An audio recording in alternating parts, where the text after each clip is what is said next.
quand j'étais à l'INSEP, et j'avais pour objectif de d'abord passer par la Pro B, ensuite aller en Pro A, et ensuite atteindre mon réel objectif, c'est-à-dire la NBA. Je m'appelle Melvin Agença, j'ai 19 ans, et je suis né à Villeneuve-Saint-Georges, dans le 94, en région parisienne. Et actuellement, je joue à Saint-Quentin basketball. Du coup, j'ai commencé le basket à Montgeron, ma ville où mes parents habitent. Là-bas, au fur et à mesure du temps, j'ai évolué. J'avais une entente avec la ville d'à côté. Et ensuite, j'ai gravi les échelons. Je suis resté dans le 91. Je suis allé à Ris-Orangis, là où j'ai fait U13, U13 Elite, U15, U15 Elite, U15 France. Ensuite, je suis rentré au pôle. Au moment où je suis rentré au pôle, on a commencé à me parler vraiment sérieusement. Parce qu'avant, je jouais avec une très petite catégorie. Donc je voyais pas ça comme un métier, on va dire. Mais au moment où je suis rentré au pôle, c'est là où on commence à grandir. On nous prend des joueurs qui sont aujourd'hui en NBA, qui sont passés par le pôle, surtout que moi j'étais en Île-de-France. Du coup, là, on rentre dans le vif du sujet et c'est à partir de ce moment-là où j'ai compris que je voulais en faire mon métier, quoi. J'ai fait ma première année au pôle, qui s'est très très bien passée. Donc j'ai été championne de France, avec cette équipe. À ma deuxième année, j'ai continué à être au pôle, sauf que j'ai été vu par Nicolas Absalon, qui était au CIS, un camp où on commence à repérer certains joueurs pour les tests d'entrée à l'INSEP. Assez rapidement, j'ai été repéré par ce coach-là ou même plein d'autres, mais c'est lui qui est venu me voir et qui m'a dit si j'étais intéressé pour entrer à l'INSEP. Du coup, ma réponse a été oui, et au-delà de ça, j'ai fait 4 ans. Et après, je suis rentré dans le monde professionnel l'année dernière avec le club de Saint-Quentin. Moi, ce qui m'a fait faire du basket, c'est mon frère. Avant, mon cousin, je ne le connaissais pas. Donc, c'est vraiment mon frère qui m'a mis dedans au tout début. Même dans la vie de tous les jours, il a toujours eu un vrai rôle, et encore aujourd'hui. Donc, je peux le remercier, on va dire, de m'avoir mis dedans, parce que c'est en partie grâce à lui, quoi. Ensuite, on m'a parlé d'Alexis, et on m'a parlé de son parcours. Du coup, là, ça m'a encore plus donné envie d'aller plus loin et de faire mieux que lui, quoi. 7 minutes. Oh là là là là là là! Il marche sur l'eau, le grand échassier. Regardez.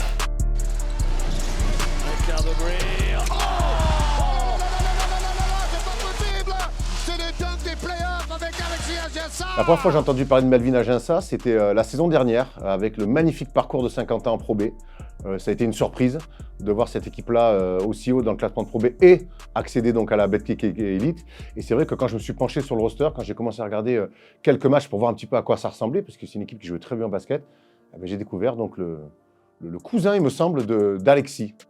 Et c'est vrai qu'en sortant de l'INSEP, mon objectif était de passer par la Pro B, parce que je voulais vraiment en faire mon plan de jeu, en faire mon projet. Et en passant par là, je me suis dit que ce serait le meilleur moyen de rentrer petit à petit dans le monde professionnel et essayer de m'intégrer, de pouvoir performer, d'avoir du temps de jeu. Et j'ai eu la chance d'avoir été à Saint-Quentin avec un très très bon coach qui m'a fait énormément confiance, avec lequel j'ai beaucoup évolué. Ça n'a été que bénéfique. Et j'ai été champion avec cette équipe-là et j'ai eu le titre de meilleur jeune, et je ne pensais pas du tout en arriver là en sortant de l'INSEP. Donc je peux qu'être fier de moi, des personnes qui m'ont encouragé aussi, qui m'ont soutenu pour atteindre cet objectif. C'est vrai que ça n'a pas toujours été facile, il y a eu des hauts et des bas, comme dans toutes les carrières de joueurs professionnels. Du coup, je me suis accroché, j'avais des objectifs en tête, je les ai réalisés, et puis ça m'a permis de décrocher ce titre collectivement avec mon équipe et tout le public aussi, parce que je tiens à souligner, c'est en partie grâce à eux. Et moi, individuellement, le titre de meilleur espoir, meilleur jeune, quoi. Peu de jeunes joueurs sortis d'INSEP ou sortis de formation ont la chance de vivre ce que j'ai vécu. Et personne s'y attendait à ce qu'on soit champion. On n'avait pas été tout le monde, et franchement, c'était incroyable. Avec aussi le public qui nous a soutenus tout au long de la saison.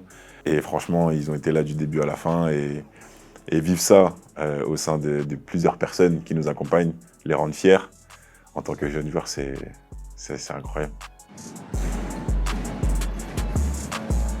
Oh, ça c'est très très fort aussi. Melvin Aginça, le contorsionniste. Melvin est un ailier costaud, balèze, hyper athlétique, un joueur ultra moderne, genre de gars qui aime quand il y a des espaces, quand on peut courir, mais avec qui on a découvert ces derniers temps qu'il était capable de mettre dedans extérieur et de porter une attaque. Donc c'est un joueur hyper excitant à voir jouer. Je pense que c'est tout à fait le genre de joueur pour lequel tu payes ton billet pour aller dans une salle. Alors, il y a eu Saint-Quentin avec cette superbe montée où il a eu des responsabilités, il a joué. Et puis, il y a eu l'équipe de France cet été. Alors, malheureusement, ils perdent en finale de la Coupe du Monde face à l'Espagne, mais ça a été le leader offensif de cette équipe dans la continuité de tout ce qu'il a fait avec Saint-Quentin, avec encore un petit peu plus de responsabilités avec l'équipe de France jeune cet été. On a vu que c'était un leader et qui ne se cachait pas, qui aimait bien avoir les derniers ballons chauds. Et ça, quand on est jeune, et quand on a déjà ce goût du sang comme ça sur les fins de match, sur les ballons chauds, c'est plutôt très bon signe. Ça va être très bien pour lui dans sa construction. Après l'année qu'il vient de faire entre Saint-Quentin et l'équipe de France, découvrir la Betclic Elite, on est dans une très bonne continuité pour lui. Je suis très curieux de voir cette année ce qu'il va donner avec Saint-Quentin Betclic. Pour l'instant, les étapes sont réussies. Je suis passé par la Pro B. J'ai fait une très belle saison. Et maintenant, le passage par la Pro A, donc ouais, l'objectif est atteint et maintenant, j'espère le meilleur reste à venir. Le truc de la NBA, c'est qu'il y a 1500 profils comme ça. Donc des gars balèzes, athlétiques. Donc la question pour lui, c'est pas est-ce qu'il aura le niveau pour aller en NBA, c'est plutôt est-ce qu'il aura l'opportunité, est-ce qu'il va réussir à la saisir. Parce que ouais, il va être en concurrence avec beaucoup de mecs, mais je trouve que vu sa progression ces dernières années et ce qu'il a été capable de faire aussi avec l'équipe de France cet été, c'est le genre de choses qui font que tu te fais remarquer et qu'ensuite tu as une chance. Alors encore une fois, on est sur un joueur fort en attaque, qui est capable sur 1-2 dribbles grand max, voire attraper, shooter, d'être dangereux. On l'a vu être capable d'attraper, tirer, être capable d'attraper, driver. On l'a vu aller finir sur des dunks sur les adversaires. Ça, c'est important d'avoir une palette assez variée dans son jeu. Et puis, c'est un bon défenseur. Maintenant, on sait que ça se passe là-haut. Et on a vu l'année dernière en Pro B, et on a vu avec l'équipe de France que là-haut, il était pas mal en avance pour son âge. Je leur remercie de ne pas avoir lâché, parce que par moments, c'était difficile.